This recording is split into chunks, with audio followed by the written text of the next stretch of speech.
আসসালামু আলাইকুম বন্ধুরা। আমরা আইছি সরিষার মিলে। নাইম ভাই দেখাইতেছে আপনাদের কেমন কি সরিষা ভাঙায়, কিরকম করলে হয়। নাইম ভাই ঘুরে ঘুরে দেখতেছে জায়গা। আমি গেলাম ওই জায়গা মিলের ভিতরে, যাই দেখলাম কিভাবে সরিষা ভাঙায়। দেখতেছেন যে অনেক বড় একটা মেশিন, খোল বের হইতেছে, দেখতেছেন। এই চাষা আর কি এই যে কাজ করে মিলে। এই যে খোলগুলা খুব ভালো মানের তেল এটা আর কি। সবসময় এত বড় মিল দেখিনি, তো এই জন্য দাঁড়িয়ে দাঁড়িয়ে দেখলাম। সরিষা উঠেছে,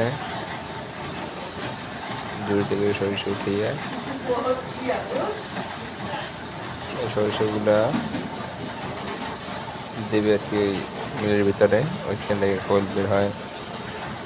এই জন্য আবার এই খোলগুলো দেখাইতেছে দৌড়ে যে কি কি খৈল। খুব ভালো মানের খৈল, এটা যেতে দিতেছে আর কি।